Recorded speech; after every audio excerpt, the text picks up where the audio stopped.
All right. So if you've been following finance, you know who Davey Day Trader is. Dave Portnoy, sports blogging, sports betting, sports podcasting, fucking kingpin. And this guy likes to get into Twitter beef. He got into some beef with, like, Ross Gerber is his name. And Ross Gerber runs or is part of an investment advisory firm called Gerber Kawasaki. And they got together and they did an interview. And boy, was it hilarious. You look like you're a skin doctor, like straight out of L.A. Hollywood. I became aware of you was basically a subtweet at me, which said, Right. "Trust me, Dave. Done this my whole life. You will lose all this money. Happy to help you not do that. We work with lots of lucky people like you and make sure they don't end up with nothing." So that tweet pissed me off. I'm like, who the fuck is this guy out of the clouds calling me lucky? And then we're off to the races, basically. You don't think you're lucky? I'm lucky. I mean, come on. All right. So we start off, and I think Dave thinks that this guy is saying that the success of Barstool is due to luck, which I don't think is what he meant to say, but clearly pissed him off. Amazing start. We could not ask for a better start. Part of what I've said is I would never trust my money with somebody who's like essentially cold calling me on social media, which is what that was. Like, I want to give my money to somebody who I have to beg to take my money. Like, I hear Why is that? Okay. This is pretty funny. So I think Dave makes a good point here.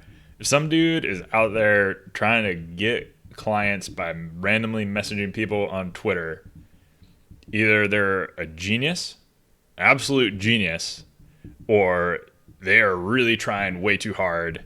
And I think it's a good rule of thumb that Dave has not to be wanting to work with people that seem like they're trying too hard. Again, how much of that money know? is yours? Well, my money is invested more aggressively than my friend. That was start. You're betting other people's money. That's like if I looked at it and said, well, Penn, we got in 26, it was at 5. How many people have Penn? Personally, I own a ton. Like, you own a ton of Penn. I own a ton of Tesla. Right. So it's like, so my money isn't exactly the same as the whole that I manage. I manage other people's money much more conservatively you than can't mine. Compare, like, when you're like the billion, you run a fund. So, like, to be honest, I could go. Let me ask you this. If I was running DDTG and got licensed however I want to get licensed, I could go run a $1 billion fund. I could get that money. Right, you could. But see, the problem is it's like sports. I'm in a professional sport, and every year is a season, okay? And it's just like the Patriots. You know, they were great, and now they suck. And so it's like when you suck in my business, everybody pulls their money, and you're done. Okay? That's the way it works, okay? I'm on 27 seasons now. I've done the financial crisis. Stocks always go up. Right. I know. I like the business. That's why the suits. That's the whole thing. Listen, my point is, I don't need you. Like you, I can do it myself. Anybody can do it themselves. Okay, that was the whole genesis of the thing. I'll tell you. Part of what you're saying is absolutely true. I 100% agree. In fact, everybody could do this themselves if they had certain types of personalities that could handle when they lose money. See, everybody can be happy when they're making money, but when you're losing a lot of money quickly, that's when you can tell who can really do this or not. And most people fold their hands. You know this. You're a gambler. Yeah. Okay? So, right. I agree. So it's like poker. It's much more like poker than sports betting, where it's like you could even have a good hand and people like fold them. Like, you own Shopify. You don't need to worry about Shopify. Okay. They're going to do great. Okay. It's a great company. It's extremely expensive company, but it's great. Okay, so whether it goes up or down, you should want it to go down, actually, because then you can buy more. I said my dick gets hard when it goes down because I buy more. All right, so I'll stop it on that visual. Other than Ross Gerber sounding kind of like Mr. Mackey with his MKs, I agreed with most of the things he said. I kind of wish Dave kneeled him a little more right at the beginning of that exchange when he was talking about like, hey, how's your money invested, pal? That was kind of interesting. We almost got somewhere very interesting. But I think it was a good point. Most people blow themselves up on the way down, or they take way too much risk, and they end up losing 50% and saying, screw it, I'm going all cash. But I think he's right. I think he's right about that. Bitcoin, Dave. I didn't understand it, but you're not Well, you answering could the have called question. me for 1%. You could have called me, But you would have been up you're 500 grand. Right? 500 If you're grand that on the good, table. Ross, if you're that good and you consistently are only making people money, why don't you offer that? Hey, I'm so confident in how smart I am. If I don't make you money, I don't charge you. Okay, that'll be my new deal. If I don't make you money, I don't charge you. I'll tell you why. Because when markets go down, it's because they do always go up over time. But you're a bear, so that should be good for you. Well, no, because we don't short the market, so I still want markets to go up. I just have capital to take advantage. Like if Penn Gaming gets hammered over the next quarter, like I can go in and buy the stock because I got powder. cash. Fine. Yep. Got it. Okay, so that's what I'm waiting for, because actually you're starting to grow on me, and I'm actually starting to think maybe this Penn Gaming strategy might work. Well, that's a whole different thing. Corona. You're way off on that, but we No, I'm into online gambling. I'm in MGM. I know. Okay? Did you like that move? How much did they pay for who's the Jamie Foxx? I mean, I don't like their strategy. Trust me, I talked to them. I'm trying to convince them. You kept your money in after that deal? I bought the stock because it was so cheap, and when We'll pause it there because they're starting to digress. But Dave sort of unwittingly just invented what's called the high watermark.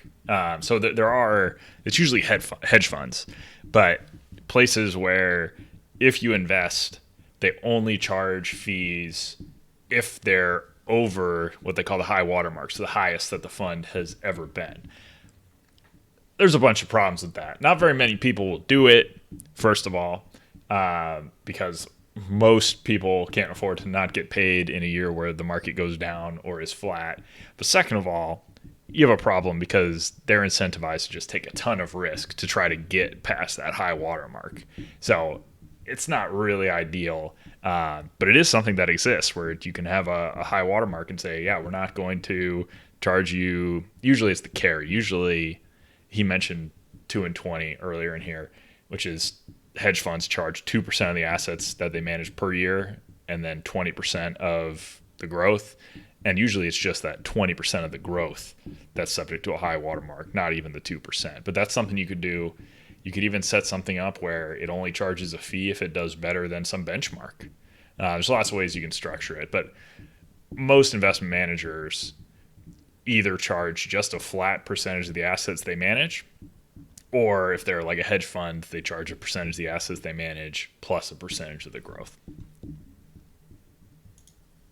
You're an interesting guy. You got the LA like nip tuck look, but you're in the fucking financial world. So thanks for coming on. It's an interesting conversation, and we'll get that shit My off pleasure. the board. And once again, feel free to call me in the morning before you do dumb trades. I'm happy to help you. I wouldn't be doing them. Out. I wouldn't be doing them, Ross, if I knew they were dumb. So I wouldn't be. No, I know, but you got to think them out a little. See, the problem is, you're very hyper in the morning, and at 6:30. Well, for me, at 6:30, you've got to think this out a little bit before you trade. Watch what's happening for a little longer. You end the show typically before I even place a trade.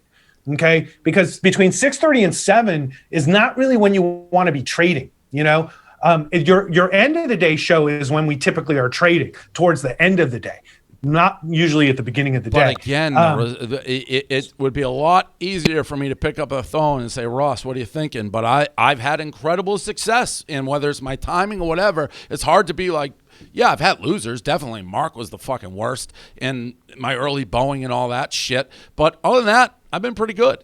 No, I know. And listen, and you own a lot of the same stocks I own, but I could have helped you out with Fastly. I mean, we have clients who work there.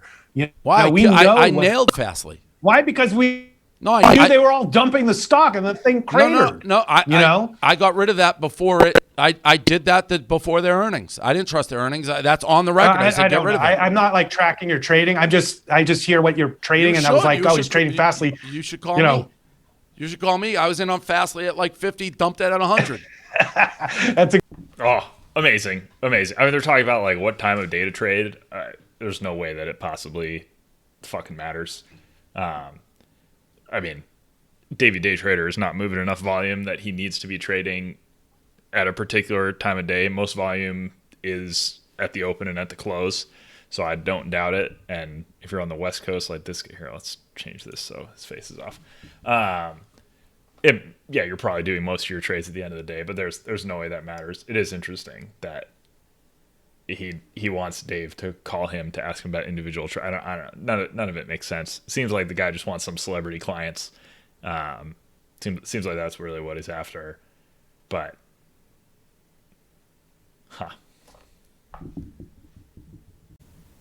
if you like that breakdown, be sure to like and subscribe.